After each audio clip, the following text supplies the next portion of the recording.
Hello, hello, hello, my star children. Welcome once again to. Okay, so let's back up. This is not a once again thing because I don't normally do this. This is kind of new for me, so bear with me. Hi, Yobies. No, you did not mention to me what the rabbit game was. Please let me know so I may check it out. Hi, Plum. Good to see you. So I saw this game being tossed around online, and I thought, hey, I'm a TTRPG guy. I can't speak on game mechanics for miniature games, but I can talk about lore. Lore is fun, and I like lore. And they have a lore book. I mean, hooray. Just a flat out lore book. So I figure I could read it today and commentate on it and see if it's as cool as it looks. Because holy crap, look at that art. So this is the front page of the lore sampler. Oh, so metal. And we've got some interesting stuff here because we've got a lot of different saints. We've got notably some different crosses, though. So we've got Orthodox crosses as well as crucifixes. So that's an interesting conglomeration. Ooh.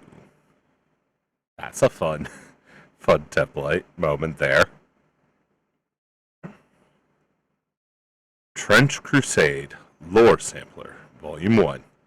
Created by Mike Francina, game design Tumas Birinen, and layout James Sheriff. Apologies to all three of you if I mispronounced that at all. This is a work of fiction intended for mature audiences. That's right. Moving along. Let's see. Gotta shift some things around to be able to see this a little bit easier. I've not done this before, so here we are. That looks a little easier. During the First Crusade, the armies of the Church captured the Holy City. Under the most holy of temples, the Knights Templar discovered secret vaults and within them an ancient demonic artifact. The Templars, blinded by greed and with weakness in their hearts, fell to their knees. They had found a new lord. Seeing the unholy wisdom of which the artifact spoke, they began trafficking with devils and committing all manner of unspeakable rites. This was the first heresy. The armies of the church retreated, and Jerusalem became a depraved pit where hell and our mortal plane now bleed into one. For 8 centuries, the church has waged its crusade to take back the holy city. The landscape has been utterly devastated, crisscrossed with thousands of miles of mud, trenches, and craters. The crusade is now waged with armies wielding terrifying weaponry, and both sides conjure up supernatural beings of such immense power they are nigh unstoppable. Even with such incalculable might, the armies are at a stalemate. This is the Trench Crusade. Ooh, I'm loving the vibe. And join us in the trenches, Pilgrim. Information. Join the Discord. I definitely am. I haven't gotten too far into it yet. Love it. Love it. I love a murder mommy with knives. A brief and incomplete timeline of the Trench Crusade. Biased and likely inaccurate. Do like it when we start off like that. Let me zoom in a smidge and see if I can. There we go.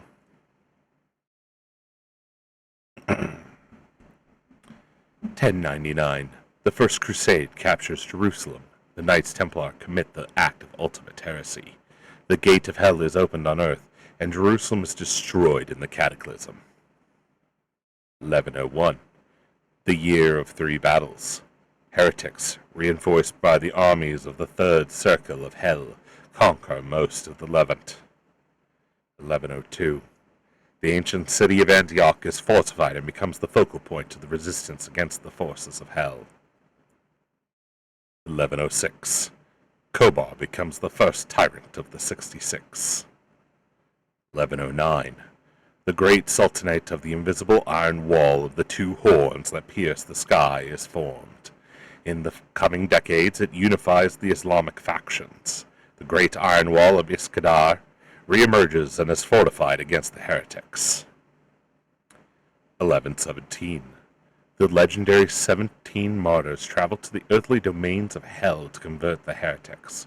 Captured, tortured, and kept in a perpetual state of agony, they remain trapped within the white-hot brazen bulls to this day. Ugh. 1165. The old man in the mountain and his Hashashins,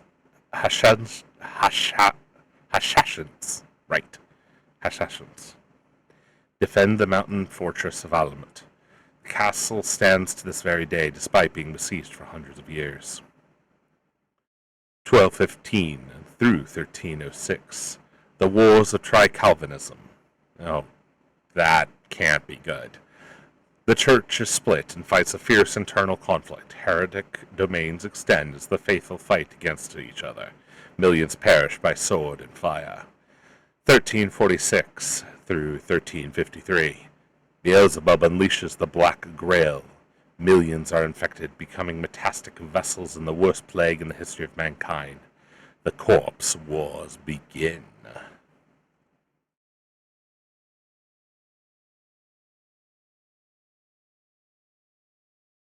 (1429). Living Saint John de Arc drives the Black Grail from mainland Europe. 1477. The city of Argos is taken by God, and it is no more. 1503. War prophet Angelos, guided by Saint Eligius, discovers the formula of orichalcum steel. Though extremely costly to produce, the metal proves to be effective against all missile weapons and is still used to this day. 1545. Antioch destroyed utterly by a mysterious infernal weapon. 1573. Sacred Order of the Dragon halts the heretic advance after the destruction of the Byzantium. 1 million heretics impaled in the hills of Wallachia. 1595. Walls of New Antioch completed.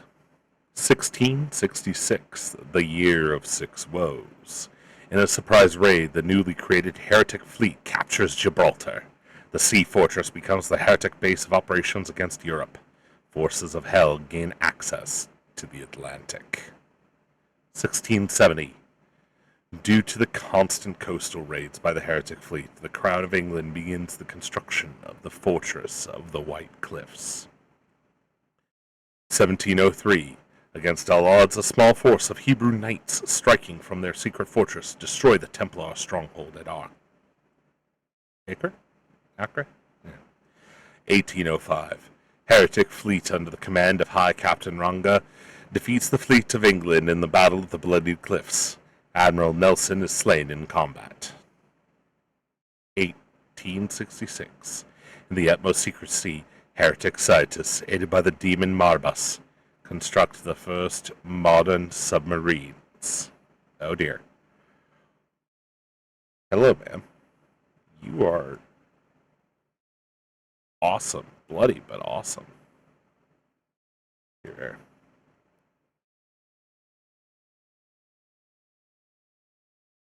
1870. Launched from Gibraltar, the heretic submarine fleets extract a heavy toll on the merchant navies. Widespread famine ensued. 1872. Heretic forces storm the city of Rijeka. It is fortified and heretic conquest is launched against the European mainland. 1894. The Year of Broken Trinity. The Death Commandos simultaneously assassinate the Supreme Pontiff, the High Prophetessa de Elia, and the Holy Roman Emperor. The faithful are thrown into turmoil. The heretic legions, commanded by Hell's nobles of the Seventh Circle and a huge vanguard of tanks, launch a simultaneous lightning offensive in the Levant and Europe. 1899. The Church space program commences. Love this. Love this setting. 1907. The construction of the moving fortress of Britannia is completed. 1910. The Battle of Cordoba. A bloody stalemate. Heretic artillery devastates the ancient city, but the heretic forces fail to gain access to the hot lands of Hispania. 1914. Present day. Both sides are preparing for major offensive operations. In the huge swaths of no man's land, furious skirmishes and raids increase in intensity as the faithful and the heretics vie for information, powerful relics, and securing strategically important positions. Ooh, love this. This is a good one. I love the vibe is so good.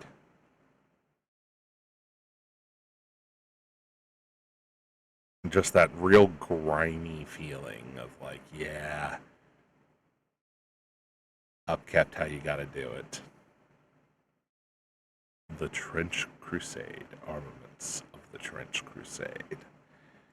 Let's shift this over here. It's a little bigger here.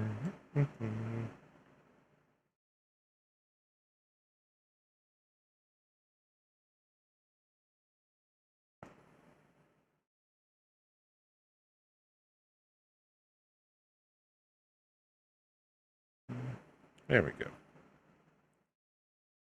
After raging for 8 centuries, the Great War has produced a bewildering variety of weaponry, equipment, and armor, and due to the power of both heaven and hell taking active roles on the battlefield, a warband participating in the Trench Crusade often has a fascinating and exotic panoply of both ancient and modern weapons. It was the work of the followers of Saint Eligius, the patron saint of metalworkers, that allowed the weaponsmiths and armorers of the Holy See to produce steel alloys imbued with divine light, metals more malleable and harder than any normal steel. Though the cost is enormous, suits of armor can be wrought that are capable to withstand a hail of bullets.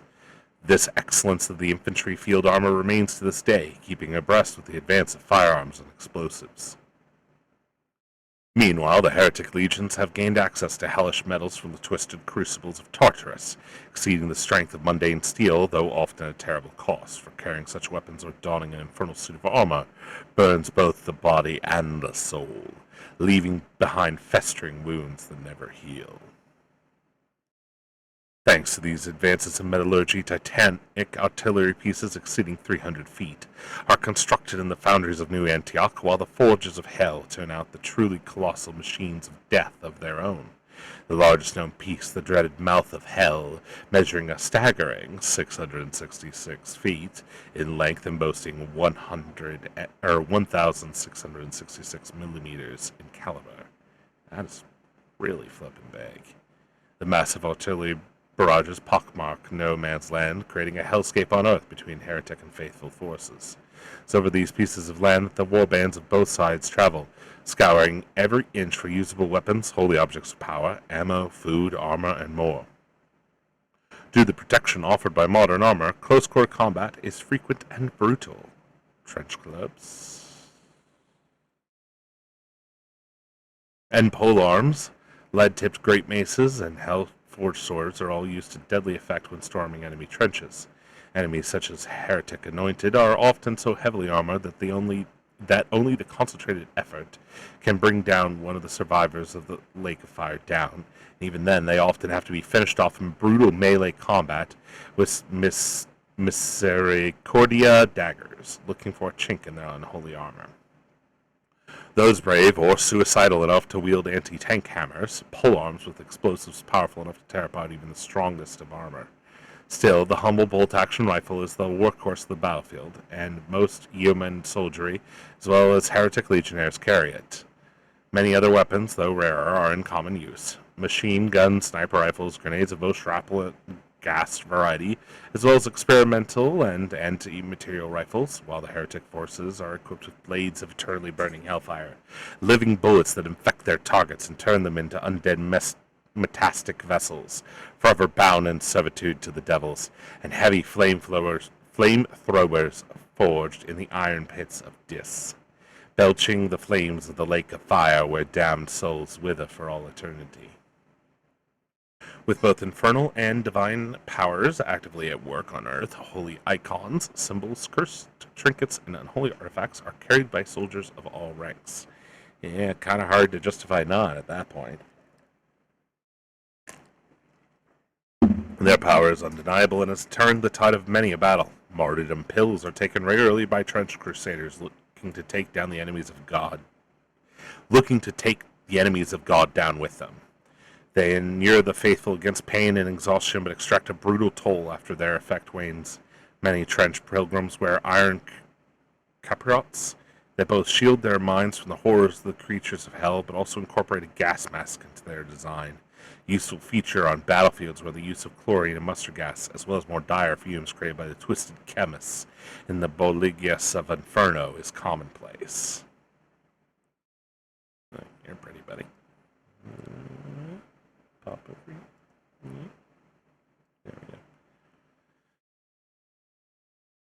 Elite forces have even more advanced and esoteric equipment and arms. For example, the observers of the Synod of Strategic Prophecy wear a specially constructed helmet, which allows them to hear the voice of God, and thus allows them to perceive immediate past, present, and future simultaneously to a degree.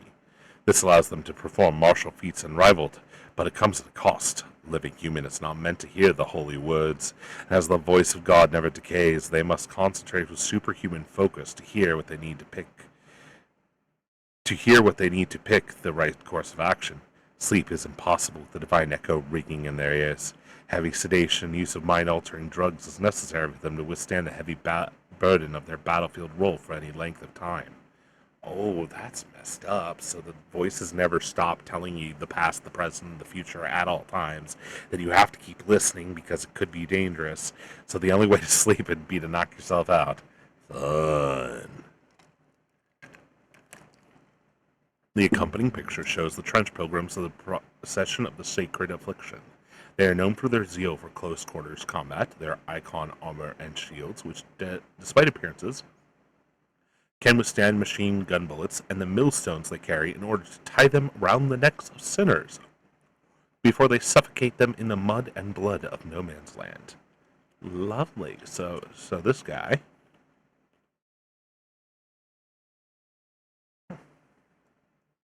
is our Trench Pilgrim.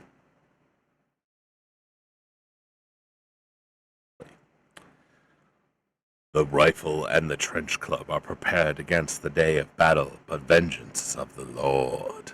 Battle Psalm 17:7, New Orthodox Syncretic Bible.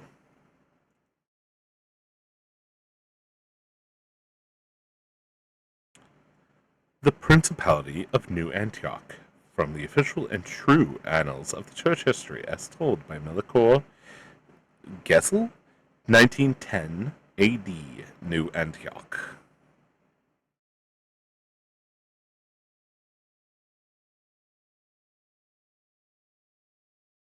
For 300 years, the Principality of New Antioch has stood defiantly as the focal point of the church, and the faithful at the very edge of the shadow cast by the gates of hell. It is the home to all of our hopes, the bulwark against the heretic forces, and the first line of defense against the devil's might. Should New Antioch fall, all the Levant shall be lost. War has never left this corner of the world. The ancient city of Antioch was destroyed by mysterious demonic weapon in the year 1545, but the faithful never gave up their positions in the ruins. Despite the lethal demonic essence emanating from the crater that was left behind, the garrison held on, even as mighty Constantinople fell to the legions of Chimaris, Marquis of Hell. Before it was destroyed, the ancient city of Antioch was always the first line of defense to be put to the test. Thus it is no wonder that in the year 1559 the Sword of Congress of Vienna agreed to rebuild and fortify the city, and that a yearly tithe is to be sent to New Antioch by all the faithful nations, though this levy is rarely in form of coin. Instead, endless supply trains of foodstuff, tools, ammunition, weaponry, machinery, and skilled workers and engineers from across Europa and the Mediterranean Sea, as well as the African dominions. Keeping the supply routes open is a constant game of cat and mouse, as heretic infiltrators and raiders harry the caravans and ships that allow the principalities to exist to this day. Since those days, New Antioch has grown to be the most important fortress city in the world, the sword and shield of Europa and Africa. All the princes of the church and heads of the various states and domains who oppose hell understand that it's better to fight their battles against the heretics away from their heartlands. To this day, New Antioch has withstood 8 great sieges, and its famed walls, with their 77 mighty towers, have never been breached. This is partially due to hundreds of anchorites, metallic battle shrines with devoted entombed within them, that are embedded into the walls, keeping a vigilance watch day and night. I mean, it'd be easier to watch with magic boosting, that's for sure. Can't imagine it's pleasant knowing the setting. More than anything else, it is the volunteers who come to serve on the banner of Christ that ensure the continuous existence of the principality. Thus, in the streets of the city, one can hear hundreds of languages and dialects. One might observe hussars of the Polish-Lithuanian Commonwealth brushing shoulders with the last remnants of the Varangian Guard, or hear the sermons of street preachers from Erie extolling the soldiery of Ethiopia to lay down their lives for the cause. Perhaps they might even witness the church engineers' procession taking their latest invention to be tested on the front lines. This all happens under the watchful eyes of the Office of the Propagation of Virtue that tirelessly patrol the streets. While they are quite happy to turn a blind eye to the revelries of soldiers, they ferociously persecute even the slightest deviation from church doctrine. The execution of heretics is a weekly spectacle that draws immense crowds. Factories spew black smoke as newly constructed tanks roll out of the workshops. Foundries burn white-hot day and night in order to keep the artillery battalions, the pride and joy of New Antioch, at full strength. In the techno-laboratories of the city of the church toils away in creating the superhuman communicants, empowered by the cloned flesh and blood of the Redeemer. Oh my goodness. Oh my. That's implication right there. Thousands of workers give their lives in horrific accidents and overwork each year, and great statues celebrating their sacrifices stand around the city. How very nice. Despite all these preparations, it is grim reality that New Antioch could never withstand the full onslaught of the combined heretic forces. It's only thanks to the ferocious and bloody internal conflicts among the devils that have allowed the principality to stand to this day. The archdevils and the princes of hell bicker and plot against each other, and only rarely does one of them gain supremacy for long enough to mount a full-scale invasion. Even though the war has stretched for centuries, with decades of nervous lull between great battles, the rulers of hell are immortal, and to them the war has barely even started. They are beings that have existed before there was time and wish to savor the agony of the mortals who die in their millions. And thus the Great War rages on, sometimes with long years of silence followed by sudden, ferocious assaults. As the nominal supreme commander of all the faithful armed forces, the Duke of New Antioch is the title of unprivileged prestige and honor. But despite swearing fealty to the Duke, in reality troops who come to do battle against hell from all across Christendom operate in units of their own, taking commands from their own leaders. It's worth noting that some soldiers renounce their citizenship and take up the cross and come to serve under Duke Constantine alone. Thus, the standing army of the Principality is the greatest single fighting force the faithful can muster, and those who serve on the walls in the Home of Hopes are rightfully proud of their livery. In recent years, the Duke has dispatched small forces into no man's land to gather intelligence. Let's take a quick peek at the picture here. This is a cool one of our trench programs, I think.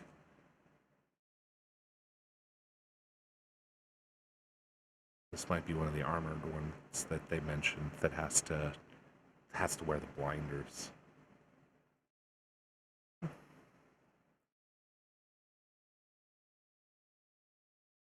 Oh, you're a beefy boy.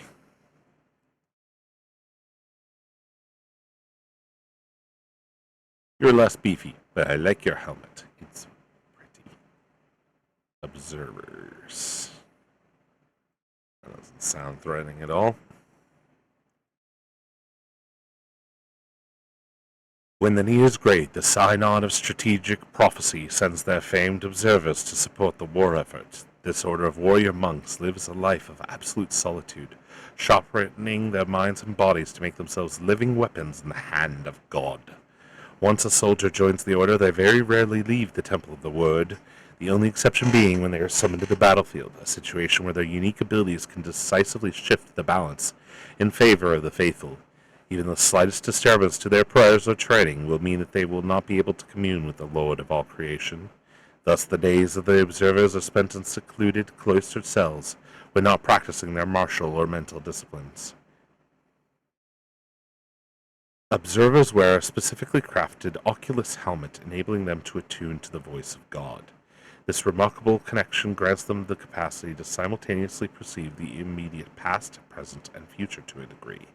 This allows them to perform martial feats unrivaled, but a living human is not meant to hear the holy words, so it comes at a cost.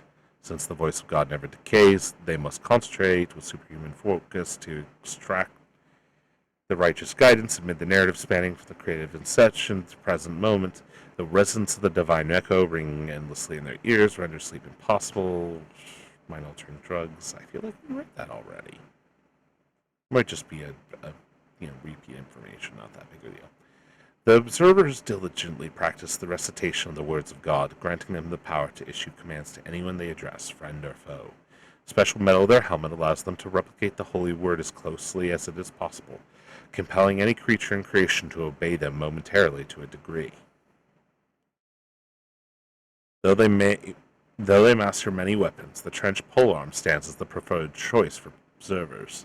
This tool allows them to skillfully vault over barbed wire and drop into enemy trenches with devastating force. Guided by the omniscient words of the Almighty, they possess the ability to evade nearly any strike. With proper focus, they foresee impending attacks within the crystal of the eye of God that is incorporated into their helmet. As such, enemy efforts to take them down are often frustrated, since the observer simply moves the minimum required to avoid any harm, knowing precisely where the blow of the heretic was going to land. However, even the slightest slip in their concentration means that they might lose the voice of God that guides them, rendering them just as vulnerable to death as any other mortal soldier. The heraldry is shiny. Sword and crown, symbolizing service to God through war, while the clouds and stars represent Synod's mission to commune with the Lord directly. Oh, are you? So I think you're our observer. Yeah, that makes sense with that helmet. Paladins. Since the beginning of the Great War some 800 years ago, the faithful have faced a problem that is seemingly impossible to overcome. They are unable to take the battle to the enemy. Such is the supernatural power of the open gate to hell, that even approaching within sight of it is impossible for all but the most strong-willed and pious. Within the inferno await the domains of the lost and the legions of the devils. But in utmost secrecy, the Church produced an answer to this quandary: the Paladin program. Paladins are by far the greatest creations of the mentalist order. They are near perfect communicants, for in their vein flows the purest blood that the Meta-Christ program has been able to produce. Paladins are warriors with such physical stature and inner holiness that not only can they approach Jerusalem's Vale of Tears, but also enter the very gates of the Inferno and undertake missions within hell itself, and return to tell the tale. Each is said to represent near perfection of human form, both mind and body, though much scarred and burned from the long centuries of war they have been forced to endure for the sake of all creation. Paladins reside in secluded cells within a secret wing of Castel Santiago until the hour comes and the Council of Saints sends them forth to do battle. Such time the paladin emerges from their seclusion, they go to their arming chamber and kneel at the center upon the mosaic of the militant Christ of the Lion. They are then armed and armored by blinded and gelded serfs, for no impure gaze or carnal desires to fall upon the paladin by servants of the church. Whoo boy! Man, people who... Peep... I love these guys. I love them so much. And briefed on their mission by one of the cardinal generals, they are given the last rites prehumously should they fall, for there is no mission more dangerous than war within Gehenna. Originally there were 12 paladins, but now only 9 remain. 2 have fallen in battle, and it is rumored one has turned traitor. Though the church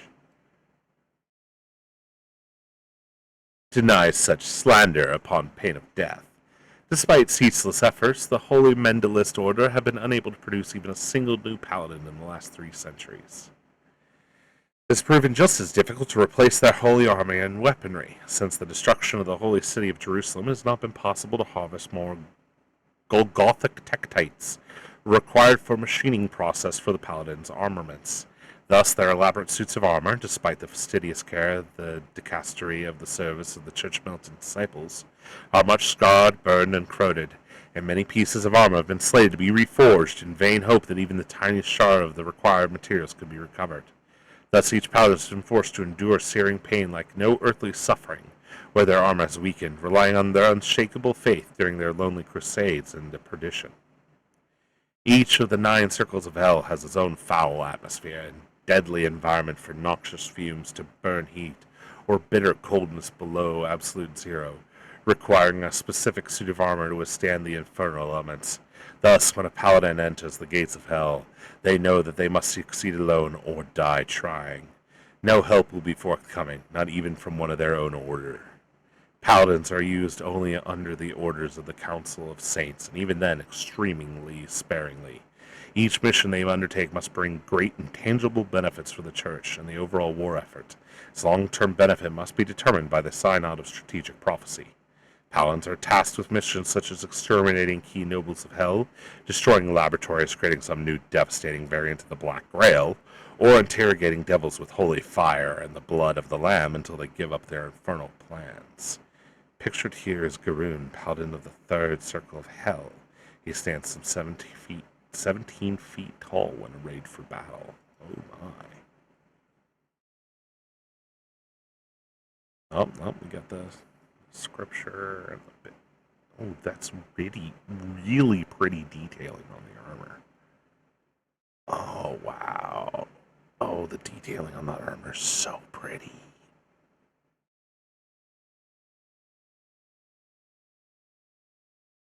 Props to the artist. That's some hard work. Trench Pilgrims!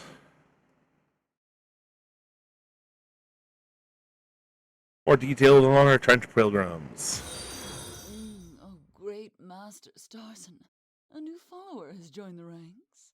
Hey, Frog. How are you? Welcome, welcome, welcome. We're checking out Trench Crusade right now. I'm having a blast. This thing's awesome. We're just about to start on Trench Pilgrims. As the war rages against the minions of hell, strange visions torment the faithful across the globe. Men and women touched by heaven are granted visions, and the revelations are made by messengers of God. Sisters of the Holy Order are marked by stigmata and take up sword and cross as instructed by the angels. Those who have transgressed seek to atone for their sins by taking as many followers of the devil with them to the afterlife. So they come, the mad and the maimed, the God-touched and the guilt-ridden, all gathering around the prophets and the prophetess, forming trench pilgrim processions, disorganized groups which arm themselves and follow the prophets of the Lord onto the front lines. They fight with unrivaled zeal, throwing themselves against the heretics and arming themselves with anything they can get their hands on, from the oldest muskets to scourges and Molotov cocktails. I hope I can make your lunch break more enjoyable, Frog. Pilgrims are not officially sanctioned by the Holy See, but the Church still blesses the Crusades of the Faithful. Thus, the pilgrim processions are a common sight on the battlefields. Hmm. I don't think my thing triggered. I am sad. Let me fix that. I will give you extra boops as soon as it finishes booping me.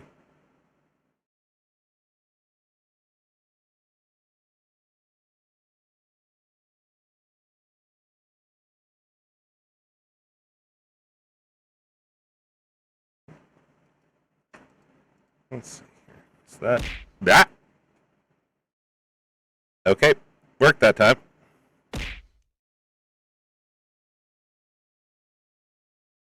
I gotta turn down the weight on those things. I get thwapped like like I'm being smacked with a steak. Sorry, that was an odd comparison. Moving along.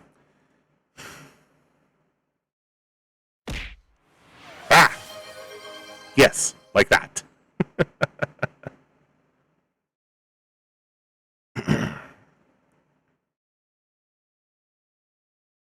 Let's see, where was I? Ah, yes.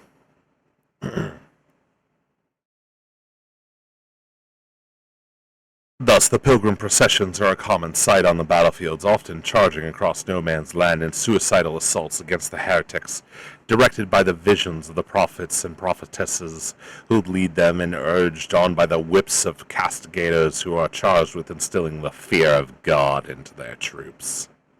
The bulk of the pilgrims are men and women with little military training, but when they don the iron caprot, I need to look up what that word is real fast because it feels like they're going to say that one a lot. Oh, that's the hat, the pointy hat that is occasionally awkward for me as an American. Right, gotcha. What is the pronunciation? pronouncenames.com. Capirote. Capirote. Capirote?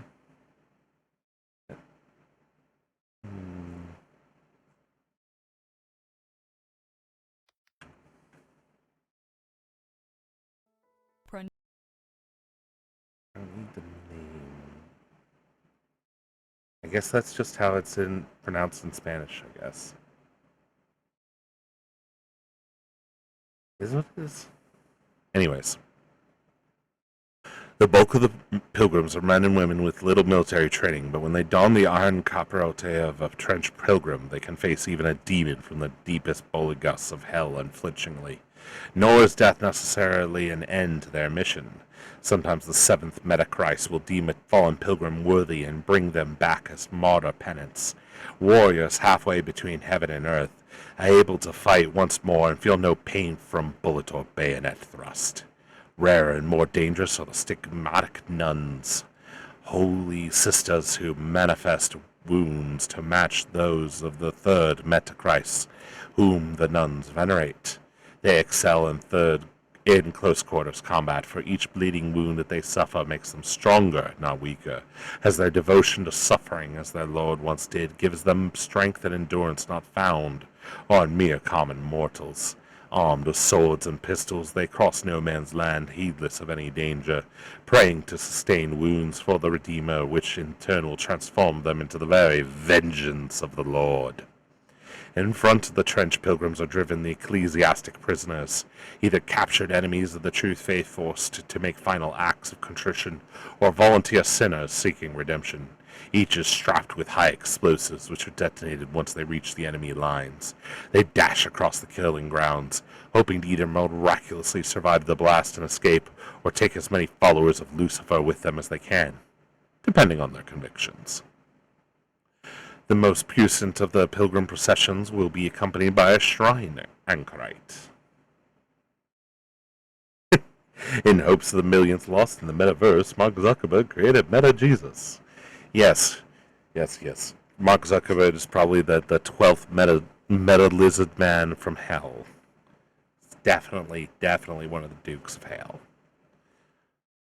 Um, the most prescient of pilgrim processions will be accompanied by a shrine anchorite, a metal behemoth some 12 feet tall, a living altar of war almost completely immune to any damage. The interior of the anchorite is covered in spikes and barbed hooks so that the monk who controls this colossus is in a constant state of torment, rejoicing in the pain so they can suffer as their lord once did. In combat, they wield the adamantine Catherine wheels of massive proportions, which they use to crush the sinners and heretics into a pulp, and then string them upon the wheel as a warning to others. There's a bewildering number and variety of trench pilgrim processions. The penitent of pious revenge swear in the name of Saint Olga and use flamethrowers, burning grenades and incendiary ammunition to assail the heretics. The pilgrims of the Iron Path follow Saint Rita of Cascia and go to battle with hammers, mauls, maces, and cudgels, and hammer nails into their heads. Oh dear. The skies shall darken, the ground shall open, and the screams of the damned shall echo through the ages. Nuove Revolutiones 9924. Let's see. In memory of the saint they venerate, the Theban region of Rome carries the heads of the heretics upon their standards in memory of their patron, Saint Maurice. They fight with swords and other blades, competing with each other for the number of heretic heads they amass. Trench pilgrims of the procession of the sacred afflictions are known for their zeal for close quarters combat, their armor decorated with icons and shields adorned with the depictions of the saints, which despite appearance can withstand machine gun bullets, and the millstones they carry in order to tie them around the necks of sinners before they suffocate them in the mud and blood of the no man's lands. Yep. Oh, the Shrine Anchorite. Shrine anchorites are metal behemoths some 12 to 15 feet tall, a living altar of war almost completely immune to any physical damage, the diesel engine belching smoke and trumpets echoing with prayers. The interior of the anchorite is covered in spikes and barbed hooks so that the monk pilot is in a constant state of torment, rejoicing in their pain so they can suffer as their lord once did. The exterior is festooned with icons, holy relics, and devotional prayer scrolls, each according to the traditions of the pilgrim sect that the anchorite serves. The first anchorites were built a long time ago in the fortress monastery of Velebra in Greater Moravia. Several hundreds of these bow machines were built under the guidance of Saint Methodius, though now the craft is lost as the monastery was destroyed by a death commando infiltration force of the demon Marchosius. Later innovations of the engineering foundry and the new Antioch created machine armor, a far smaller but more maneuverable personal protective suit based upon the anchorite design. But the pilgrim processions have neither access to the marvels of modern engineering, nor do they have any desire to give up their anchorites, which act both as fearsome engines of war as well as mobile shrines that form a focal point to their prayers and their devotion to the pilgrims. The pilot, monk, or nun, once installed, never leaves the shrine anchorite until the day they die. Once they fall in battle, or rarely of old age, their remains are reverently removed and body parts are preserved in reliquaries mounted upon the anchorite. Thus, each of these war machines is a testament to its long history of war against the forces of hell.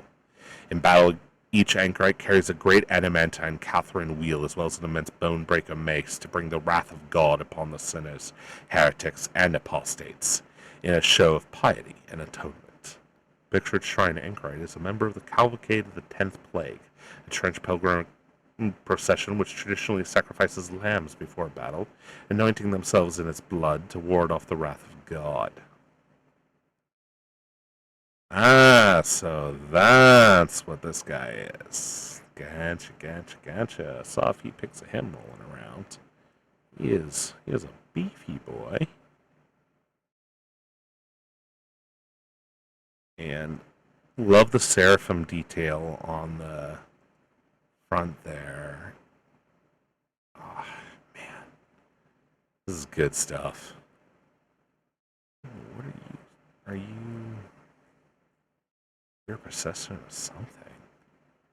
Oh, this is the start of the Heretic Legion. Oh, now I'm really interested. This is when I get interested in these settings. This is when we start talking about the weird. Yeah, puppy. Spiky puppy. the Heretic Legion. A shroud of darkness blankets the world. Smoke and brimstone spews from the yawning gates of Inferno, enveloping the lands where people have abandoned God and openly waged war against his creation. It is a grim reality that a full third of humanity has bent its knee before the idols of hell. The main satanic military force on Earth are the Heretic Legions, raised from amongst these citizens of the damned. Spies are sent into Hell's domains under special absolution by the Cardinal Protector. Most are caught, never to be seen again, save for some whose eternally screaming heads are returned to New Antioch, branded with bleeding runes that mock the Holy Trinity. Yet some do make it back to the light, whispering of the horrors they have witnessed, of firstborn cast in the mouths of the burning statues of Baal, and human flesh sold by the pound in dreadful markets.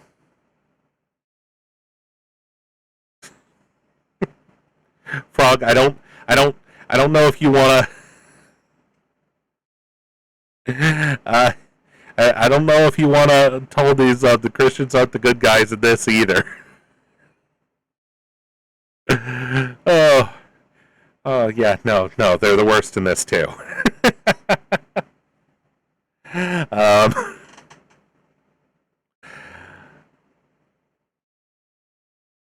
They speak of the great idols of the golden calf and the rapturous men and the women who prostrate themselves before them, carving layers of their own flesh into ecstatic offerings.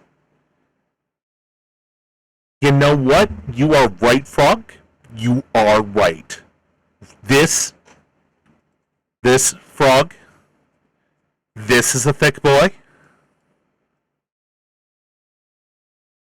And he's a very thick boy, but look at this Chongus. You are right. Clearly Hasbin needs more Chonguses like this man. This iron weapon of Christian domination, because we need less thin sticks in Hasbin and more Chungus warriors. I am for this. Thank you, Frog. Thank you for pointing this out to me. I appreciate this important addition. It was. Let's see here.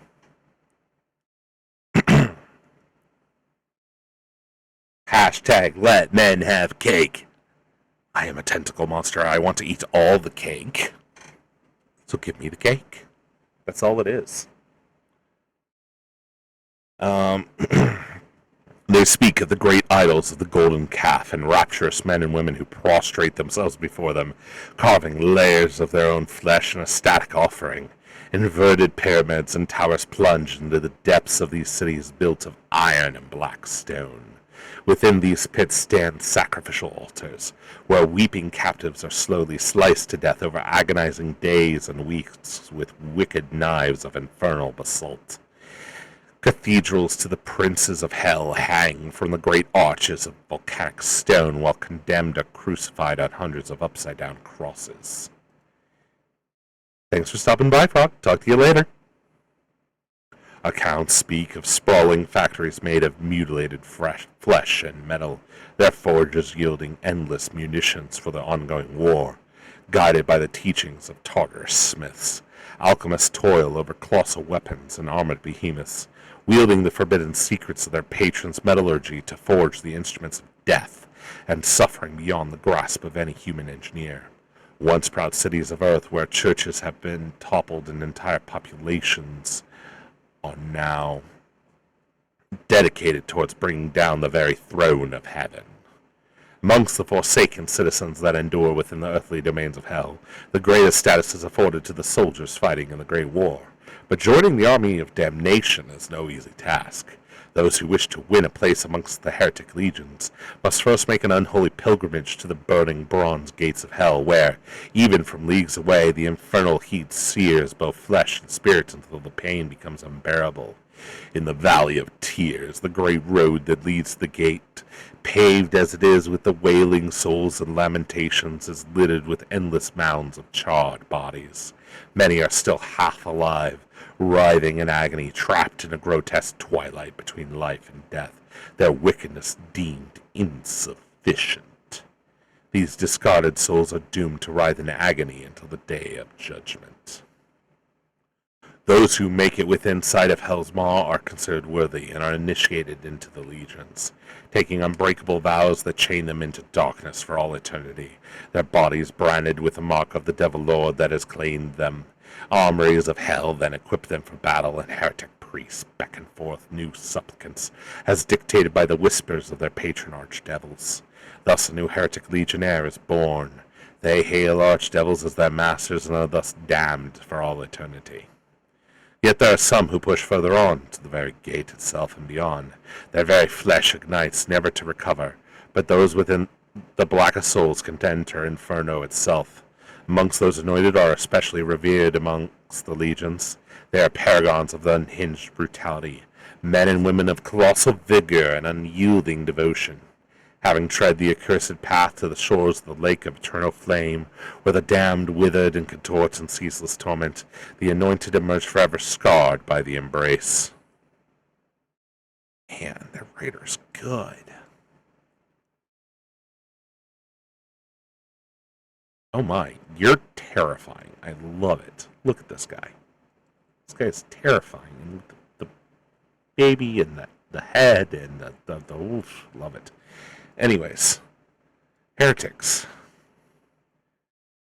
The blackened and burned flesh of the anointed will never heal, but in exchange they are granted the right to wear the heavy Gehenna-armored suits, and they gain strength to wield weapons that a normal man could barely lift. It said that glancing into their eyes one can see the reflection of the very flames of hell forever etched into their vision. Yet some who witness go even further in their depraved devotion. Suicide is a mortal sin, and one eagerly embraced by many. Most cry out for devils to notice their final sacrifice in vain, as the infernal nobles are capricious and delight in betraying their own as much as their enemies. But those with truly wicked and depraved souls are resurrected in contempt of the Redeemer, coming back as choristers, horrific mockeries of creation whose severed heads sing unholy hymns, praising the devil, their voices causing the ears of their enemies to bleed. Though the vast bulk of the heretic legion are made of mortal humans, hell often sends their own abhorrent progeny to reinforce their mortal foot soldiers. Nightmarish war beasts made of captured and processed creatures, and dreaded artillery witches who act as mobile artillery supporting lightning assaults. Thus, in this accursed theater of war, mortal and abomination march hand in withered hand, bound by the suffering ties of damnation. The wails of tortured beasts meld with the shrieks of damned souls, while the skies rain down fiery retribution on all those who dare to oppose the heretic's ceaseless crusade for demented parity with their creator. Heretic Death Commandos. We are off to a good start. From a very early age, a select group of heretic youth are sent beyond the gates of hell to be raised as Death Commandos. Few are chosen, few are returned, but those who complete their training stand amongst the elite of the heretic legions. Barracked in the seventh city of the Inferno, they are taught the deadly arts of assassination by the damned souls of the greatest killers and murderers whose souls now reside in hell. Here they undergo brutal training, mastering the use of all manner of weapons and poisons, and they are schooled in the martial skills by the personal guard of the Archdevil Beleth. They learn to slither as serpents through the battlefield, leaving murder in their wake. Their specialty forged Tartarus claws are quenched in the rivers of river Styx, a source of poison more potent than any mortal venom. Many carry silenced pistols to take down targets unseen and unheard. Aside from their weapons, the Death Commandos are equipped with stealth generators that operate by diffracting light, utilizing the heart of an innocent, and infernal technologies that hide them from the eyes of God. They have a stealth shield that runs on the soul of a dead baby. I love it. Brilliant. Brilliant. Oh, I love it when it's this messed up. Once the training is complete, the Death Commandos emerge from the abyss as silent specters of carnage. Of the heretic troops fighting the trenches of the Great War, the Death Commandos are the most feared by the faithful. Most infamous in the ranks are the three Master Death Commandos, Cain, Barbarus, and Hammon, who simultaneously assassinated the Supreme Pontiff. the High Prophetess Elia, and the Holy Roman Emperor in the year 1894. This threw church forces into turmoil and allowed the heretic legions to launch a lightning offensive across the Levant and Europe. We are no longer supplicant weaklings trembling before an merciful God. We say, "Blessed are the mighty-minded, for they shall ride the whirlwinds." Ramon, the anointed of the 21st Heretic Legion Widowmakers. Oh. Awesome, awesome. Love it, love it. Heretic Chorister. From a young age, all heretics are taught that God-tyrant Yahweh demands obedience, but there are always brave souls who chafe at the yoke of divine oppression. In their bitter rage, these dauntless ones commit a form of ritual suicide to spit in the despot's eye, knowing they have not the strength to injure him apart from this little rebellion. Suicide is a mortal sin, and sacrificing yourself to the glory of hell is yet a greater affront to God. Some heretics born of a gift. And we are going to take a quick break here for a moment, because I think that's my dad.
It was not here. They were, in fact, double-checking.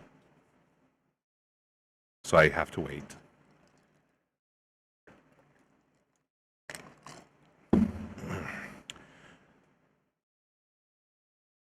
Some heretics born with a gift of sonorous voice, but little prospects of rising through the ranks. Those possessing a determination to excel, nevertheless, may pursue the dark path of becoming a chorister.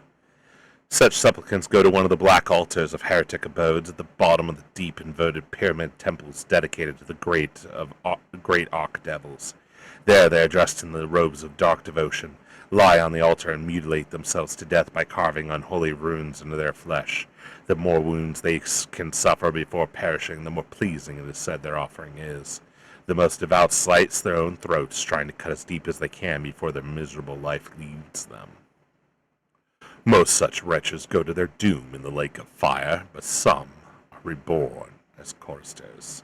After 9 days, their corpses lurch back to their feet and finish their grisly beheading, and lift their severed heads that begin to sing hymns that they have learned in the inferno. From their self-inflicted wounds spurt cold blood that form diabolic symbols and change to match the words of their unholy choral. They head towards the front lines, driven by a call no living can hear, and join the heretic war band of their choosing. As their severed heads sing their agonizing hymns, the minds of the enemies are filled with visions from the pits of hell, weakening both resolve and strength. Of those unfortunate enough to hear the dire song of a chorister, their hymns are often the first thing a fresh recruit experiences on the battlefield, as their unholy voice rolls across the trenches, proclaiming a never-ending prophecy of the final victory of hell over heaven. The great military hospice of New Antioch has a separate wing for those who have never recovered from hearing choristers' dirge, their minds forever lost in a vision of eternal damnation, tied to their iron-framed beds, screaming of the world to come when all is covered under the darkness lit only by eternal flames. Oh, wow. Oh, I love it. Look at this dude. Oh, that's so metal. Oh, the blood and the entrails make the runes like that. That's not. Oh, wow. That is not how I thought of it, but that is a brilliant. Oh, I love it. Love it, love it, love it. The Cult of the Black Grail.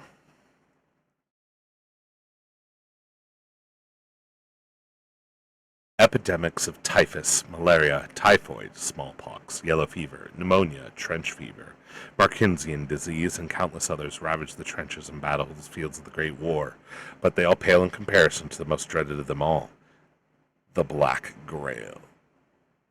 Beelzebub, Lord of the Flies, stands apart from the other lords of hell, who mainly act through their mortal followers. Instead, when he periodically gains supremacy in the bitter struggle of the archfiends, he sends forth his deadliest curse. Infused with demonic essences from the bowels of the seventh layer of hell, where the putrid fortress of Beelzebub stands, spews forth a torrent of demonic hellflies, scorpions, locusts, and other infernal insects. The hell gate opens and a veritable tidal wave of foulness emerges, flowing across the land at startling speed, consuming everything and leaving indescribable horror in its wake. After 9 days, the insect swarm exhausts itself, devouring its own in insatiable hunger. The Black Grail is indiscriminate in its hatred of all living things. Its infections can spread to virtually any living biological matter, which bursts forth with tumors, boils, and weeping pustules. Puddles and ponds of melted flesh are left in its wake. Endless mouths left screaming in their agony, for the Black Grail destroys the body but leaves the mind intact to suffer. The scientists, priests, the church, and the alchemists of the Sultanate fervently look for a way to inoculate their people against the foulest diseases, but thus far they are without success. The only answer is to burn the infected settlements with specially constructed flamethrower tanks that use holy anointing oil as the fuel for their weapons. But if this is not done, or the countermeasures are too late, what happens next is even worse.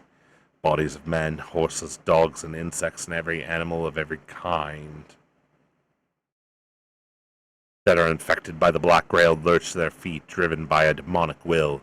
Not living, not dead, they become vessels to spread the contagion of their master ever further, forming war bands that strive to find and infect life of any kind. They also gather things that mortals value and bring this loot, as well as grisly trophies, to the feet of idols of Beelzebub they erect. Thus the cult of the Black Grail mocks the devotions of the faithful in their prayers. At the head of such war bands stand the Knights of the Order of the Fly, those depraved men and women who willingly embrace the Black Grail and whose devotion to Beelzebub find sufficient. They are granted weapons, armor, and equipment corrupted by the hand of the Archfiend, in exchange for sacrifices brought to the altars of Beelzebub, which these warbands build wherever they go, objects of grisly horror constructed from the remains of their victims, shaped in the form of monstrous flies. Ooh, we got another great piece here. The artwork in this thing is beautiful. Just gorgeous. The Heralds of Beelzebub. Squishy. The polluting effect of the Black Grail is the gift of Beelzebub, Lord of the Flies, spread by the insects bred by his own hand in the seventh layer of hell. It is a tidal wave of his foulness in the form of demonic vermin, septicemia, tainted insects, plague, and impurities that pollute both the body and the soul. Entire villages and towns are turned into half-living slush that bubbles on the ground, an agony of melted flesh quivering and crying at the multitudinous diseases granted by the Lord of the Flies. Those caught by the Black Grail are still aware of the horrible fate that has befallen them. Specialized units of New Antioch and the Free State of Prussia are dedicated to responding to these outbreaks with heavy flamethrower tanks, using holy anointing oil as their fuel. But some victims of the Black Grail suffer a far worse fate. They are bestowed with the black honor by being melded with hellflies, growing into a grotesque winged insect made of bloated flesh. After this torturous metamorphosis, they take to the air as heralds of Beelzebub. The winged squires and scouts of the Order of the Fly, their vestigial human bodies are still conscious as they are slowly eaten from within to be used as fuel by the heralds, all while their warped bodies fight for the glory of hell against their will. The heralds are the vanguard in any assault of the Black Grail, and the ear-numbing drone of their wings strikes terror in any defender, breaking their focus and sapping their willpower. Heralds wield discarded weapons contaminated with horrible worms that churn through them, which in turn infect their victims. Each diseased bullet has sentience of its own, finding even the smallest chink in any armor, burrowing into the nervous system and liquefying the internal organs from within. Oh man, this dude is wretched. I love it. Look at this thing. Oh, that's nasty. I love it. Love it. Look at it.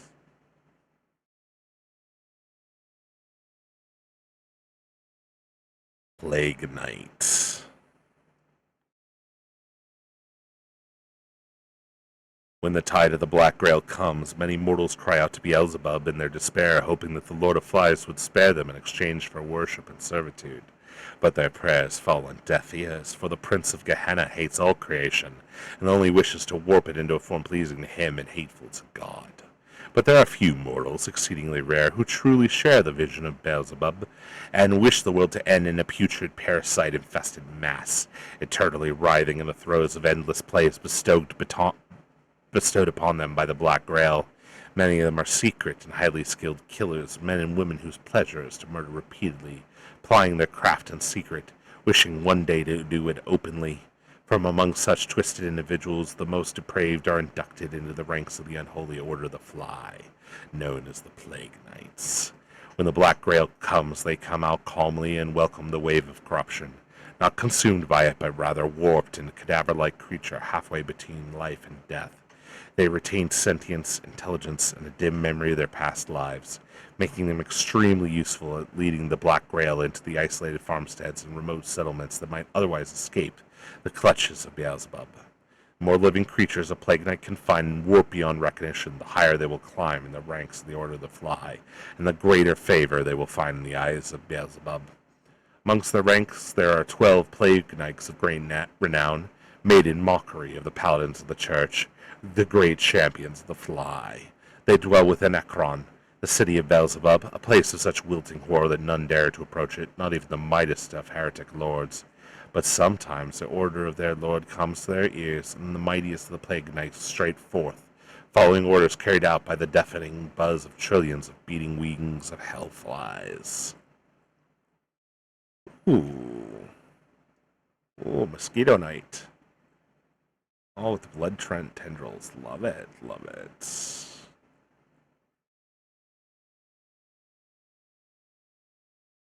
The Iron Sultanate.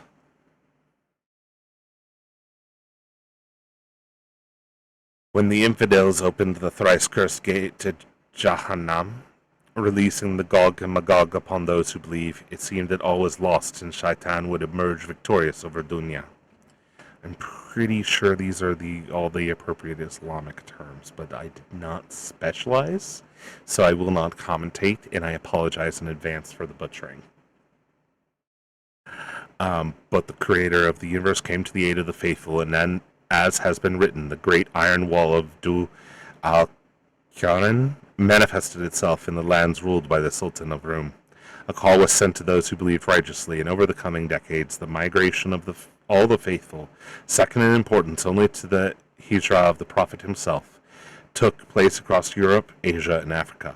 Millions perished on the road and at sea, for the heretics and their shaitan lords swarmed them as locusts swarm fields of ripe sesame, devouring them and building vile monuments and statues from their limbs and heads, so they could not be buried as decreed by the holy texts.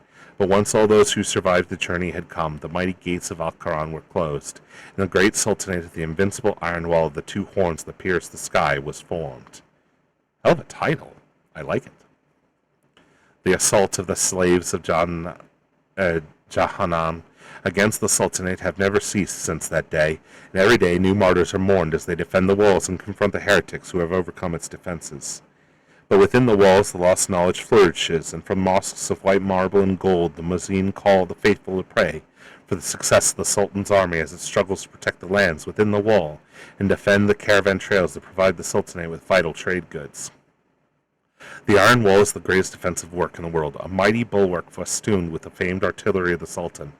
Azeb sharpshooters stand ready, ever watchful for surprise attacks, and the elite Janissary regiments have barracks set at intervals near the wall so they can react to any attack at speed.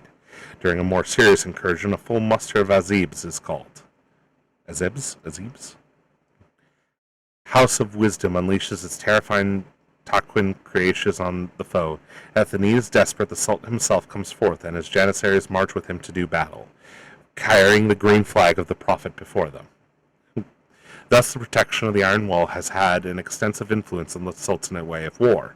The conscripted Azibs are experts at feigned flight and skirmish, while the loping lions of Jabir harass the enemy flanks. All the while, the superb artillery of the Sultan bombards the enemy as they make their torturous journey across the battlefield, littered with traps set by its skilled sappers.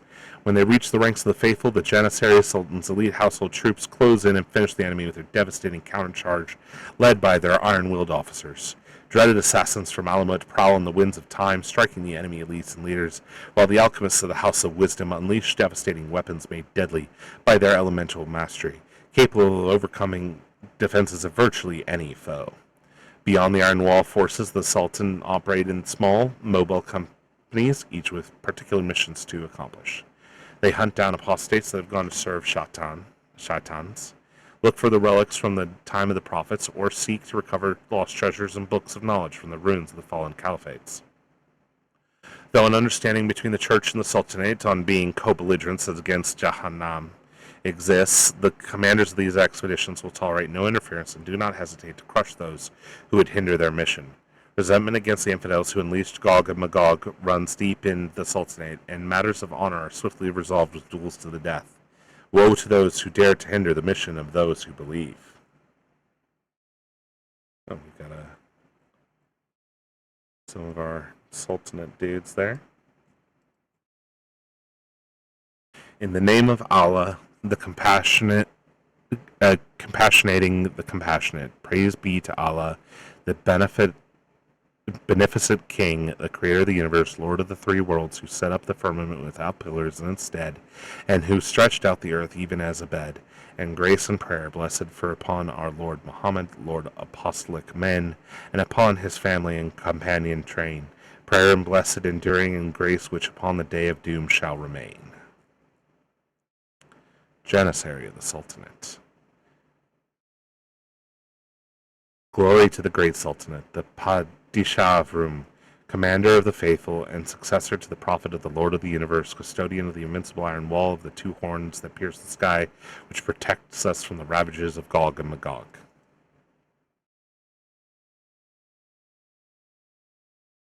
The Janissaries of the Sultanate's elite warriors, raised from childhood in the arts of war, captured during raids during the desolate northern and eastern marches beyond the Iron Wall, they are subjected to rigorous martial training and indoctrination from an early age.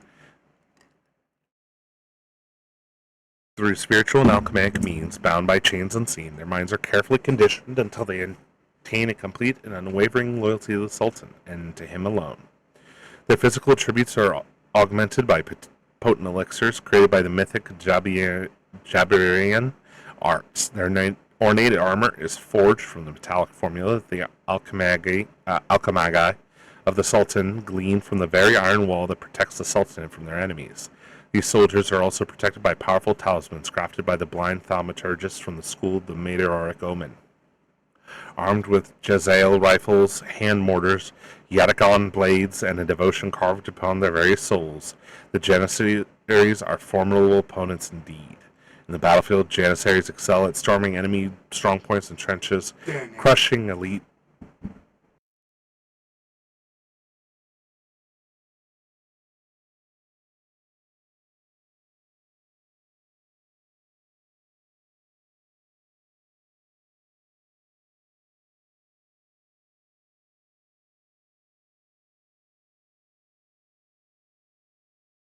Sorry about that all.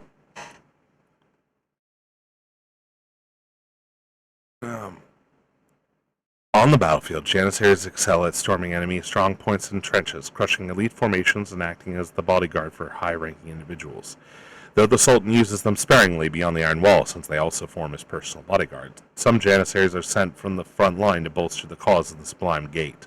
In the middle of the mud, blood, and dust of the trenches, their richly decorated panoply of war creates a beautiful and frightening spectacle as they charge the enemy lines, with total conviction that Paradise awaits those who fall in righteous battle. Ooh, this is a cool. Oh, yeah, I like that. That's cool. The Lions of Jabir.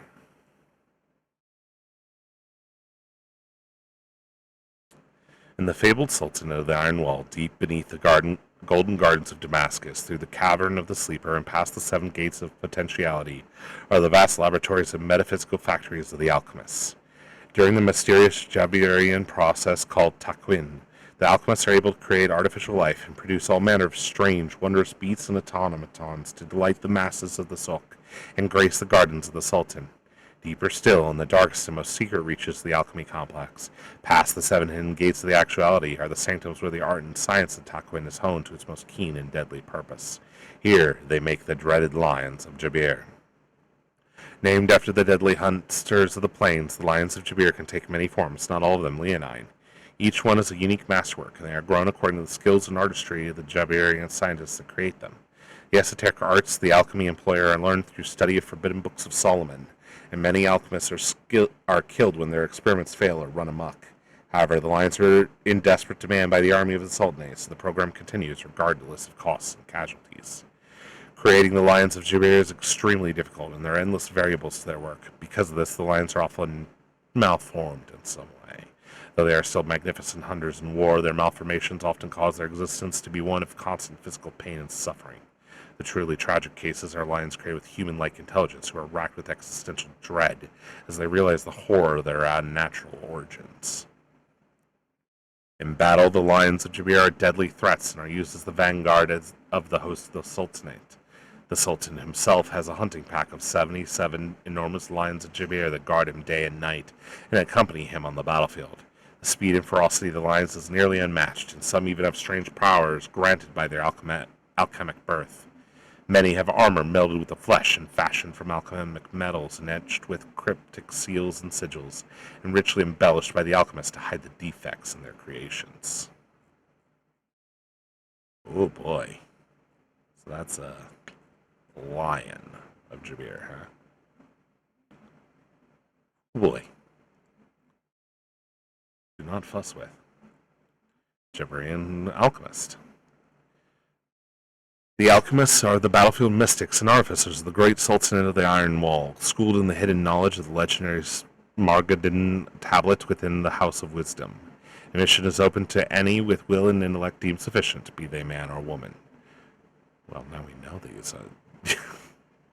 Sorry, try not to sass. To become an alchemist is no easy task. They undergo many trials on their path to mastery. First are the countless lessons of the newly initiated, studying the Jabirian corpus, translating the keys of Solomon, and learning all the fundamental disciplines of the primeval science. Only after 7 years of study under the watchful and exacting eyes of the high alchemagi is an aspirant allowed to attempt the 3 trials required for full membership in the order. The first trial is to create a suit of alchemist's armor which protects them against harm. This is an essential tool of their craft, festooned with the seals of Solomon, which enable them to bend the elements of creation to their will and shield them from even the devices of hell. Next, they must make a Takwin servant, a homunculus created of artificial life and intellect. The candidate manages to follow the complex formula, as well as the intricate timing and temperature requirements. The creature will emerge after 40 days from the soil of toil. It will act as the alchemist's living tool creation, for their hands have fine motor skills well beyond even the nimblest craftsman. Vaguely shaped like a small human, it could change the consistency of its body to an almost liquid-like slime to squeeze in alchemical chambers to do their master's bidding in extreme temperatures and in the fog of poisonous chemical fumes. Many aspirants fail here, and their creations emerge from its golden celestial sphere as a deformed monstrosity filled with hatred towards its creator. It burrows itself into the alchemist's body to consume it from within, wearing its would-be master as a skin. The third and final test is opening their third eye, the key to the cosmic illumination which allows them to see the building blocks of creation and thus be able to ensure that the elements they use are in perfect balance. Those that fail this test are horribly changed. Their third eye swells to nightmare proportion and melds with their original pair, driving the aspirant mad during the process of their deformation. They spend the rest of their pitiful lives screaming of all the unseen horrors all around now revealed to them. Out of mercy, alchemists that fail in this way are often put down, but there are rumors of cabals of these living failures kept alive for reasons unknown. An alchemist that has passed all 3 trials is formidable indeed, a master of esoteric powers, able to control fire and ice, metal and liquid, capable of creating intricate mechanical devices and artificial life, as well as weapons of calamitous potency. In exchange for the freedom to practice their arts, the alchemists supply the Sultanate with peerless Jareen battle lions and serve on the front lines, where their devastating alchemic compounds melt the flesh from the bones of enemies of the believers, dissolving even the toughest armors. Oh, look at the little alchemy buddy. There you go, guys. Give him a head pat. Sultan and Assassin. They go by many names. Ghost Wolves, the Secret Knives, Subtle Vipers, the Sultan's Wrath. Whatever they are called, assassins of the Sultanate instill terror in the hearts of even the most dauntless. Assassins are the legendary order of mystic warriors, notorious the world over for their esoteric arts and ruthlessness. Atop a foreboding mountain broods the Onyx Fortress, Alamut the Unconquerable. Behind its shadowed walls, great secrets are hoarded by the ancient Magi. Some say that the founder of the Order of Assassins, Rashid al-Din Sinai, best known as the Old Man of the Mountain, still holds his court here. Preposterous rumor, naturally, since that would make him close to 800 years old. Though the Ismaili sect of assassins is seen as heretical by many within the lands of the Iron Wall, a pact forged between the Sultan and the Mountain ensures that the war bands of the believers often include one of these supreme killers in their service. Assassins are able to bend space and time using sacred rituals and powerful hallucinogenics discovered by Magi of the Order. With this esoteric power, they prowl behind enemy lines, hunting their targets with merciless efficiency.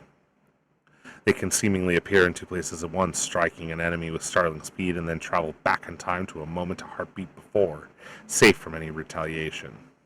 They do this in service of their Sultan, whose enemies they are charged to destroy in a form of holy ritual murder. To carry out this task, the assassins are painfully altered by many powerful unguents, chemicals, and potions.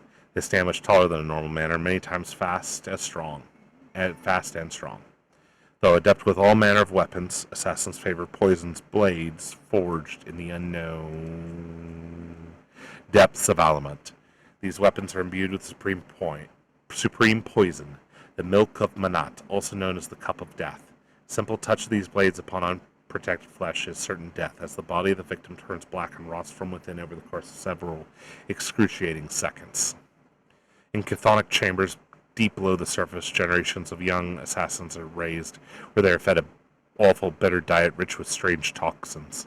Generation by generation, their tolerance grows until the blood of these willing vessels is drawn and then smelted into a poisonous iron. The iron is forged into wicked curving blades, and the deadly spell of slaying are layered into each fold of the toxic metal. Finally, the red-hot blades are quenched into the venom of the pale, unnatural offspring of a basilisk and a manticore. Thus, the blood of the first generation of assassins still lives to this day, growing more potent with each generation. Aw, oh, man, the assassins look amazing. Azibs. The lands of the Sultanate are vast, and many armies can be raised from the multitude of provinces, where one household in 20 is required to arm and equip a soldier to serve the ruler of those who believe. Most soldiers are known as Azibs, meaning unmarried, as those with families cannot become Azibs, who serve as life infantry on both land and the sea, as well as guarding the Great Iron Wall against the heretic assaults. An enemy force is sent beyond the wall to strike at the enemy or to look for holy artifacts. The recruiter of the Sultan call for volunteers to join the leaders of such expeditions. Though the missions into no man's lands are dangerous, there are always plenty of Azib who step forward. There's fame to be won and a chance to acquire, and plenty to acquire valuable loot.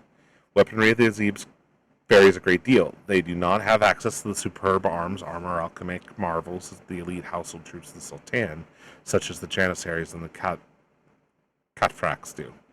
Most carry Jezzails with a distinctive curved stock. They are handmade weapons and consequently vary widely in their construction. Jezzails are very personal weapons, well crafted, and their distinct curved stocks are intricately decorated. These long arms can be loaded with all manner of ammunition, fired roughened bullets, long nails, or even alchemically treated slivers of the Great Iron Wall. This makes Jezzails highly adaptable and less dependent on easily depleted ammo. Many Azibs meet terrible ends in the cruel wars in the trenches, and others return broken in mind and body. but they're always new, hot-blooded recruits willing to risk it all for the Sultan, a chance to kill the hated followers of the Shaitan, and return to homes as heroes with fabulous stories and glittering gold. I like your mask, sir. It is fun. You're your respirator. I like that's a fun deal. So that's the weapon. Okay. To Bossy Captain.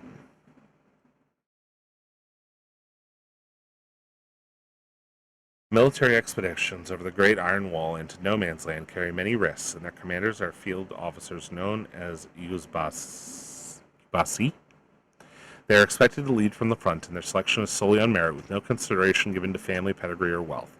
Many are promoted from the ranks of the Janissary Corps.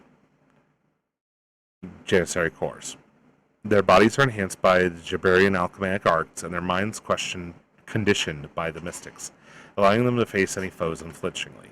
The downside of the mystic metal hardening is their utter disregard for pain and their cold ruthlessness on the battlefield.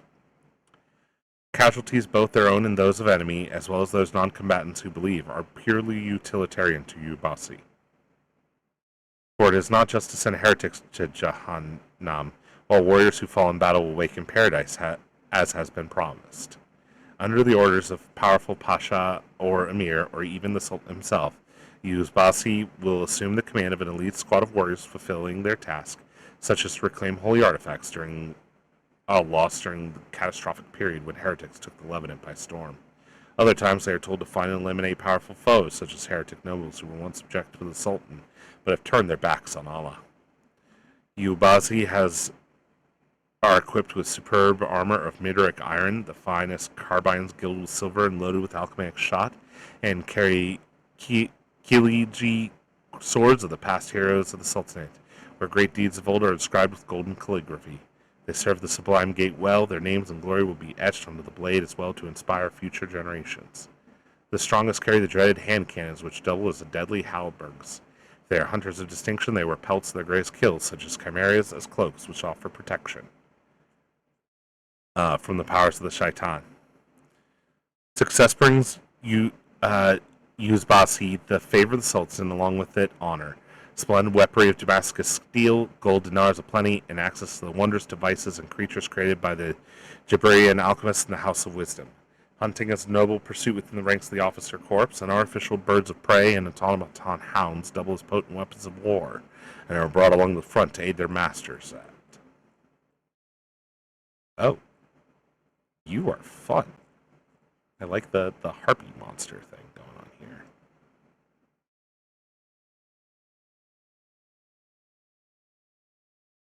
Oh dear, Brazen Bull. This would, of course, pop up. I don't like this part. Oh well, I'll get over it. It is with artillery that the Sultan makes his arguments known. Due to the protection afforded by the Iron Wall, the Sultanate has always maintained excellence in artillery. However, the siege guns and heavy mortars that defend those who believe on the ramparts of the wall are far too cumbersome for small, expeditionary forces. Thus, in the era of Hiraja 821, Sultan Bayezid III commissioned a new creature of war act as a living field artillery. To fulfill this decree, the Jabarian scientists of the Royal Artillery House have labored for centuries to perfect the divine art of Takwin. In their secret laboratories, they performed countless experiments, learning many precious and costly lessons in the process. They have devised many things, but none more clever or ingenious than the Brazen Bull, called Boga by the soldiery of the Sultanate. The Brazen Bull is a monstrous being of immense power and vitality, capable of tearing even the bastard child of the devil clean in half. The Sultan's armors equip the bulls with heavy artillery that even superhuman janissaries cannot lift, let alone use in battle. Flame cannons, volley guns, and holy blades blessed with the word of the Great Protector. Encased in the mighty frame is exquisitely decorated bronze armor of thrice-hardened scales, covered in talismans of protection and the grace of the Creator. On the battlefields beyond the Iron Wall, the Brazen Bull is an awesome and terrifying sight. It is a single-minded, fearless, walking bulwark, a tower and a shield which the war parties of the Sultanate rally behind. Such is the power of the weapons that the very earth shakes with their pounding, disrupting the enemy advance even when they fail to slay their target. That is a big boomstick.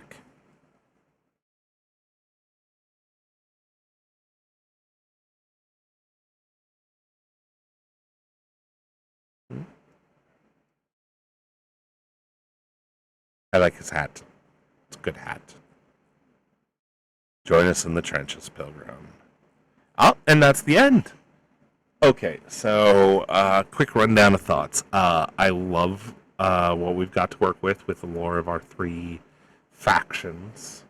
I love the implications of a lot of the sort of hinted at stuff with the whole meta Christ thing and all the rest of it. Like this has got some interesting stuff to it. Now I am not a miniature gamer at the end of the day. I'm a RPG gamer, but with lore this good, surely I can get some people who might be interested in doing some games of it at some point. And just use a different system, possibly a Warhammer variant. Either way, I am impressed with it. I liked it a lot. I really appreciate it. It's definitely got my vote on the lore front. I will have to ask someone who actually knows war games to be able to talk about it. Talk about it from that standpoint, so I can only talk about it from a lore standpoint. It's very well done. I like it a lot.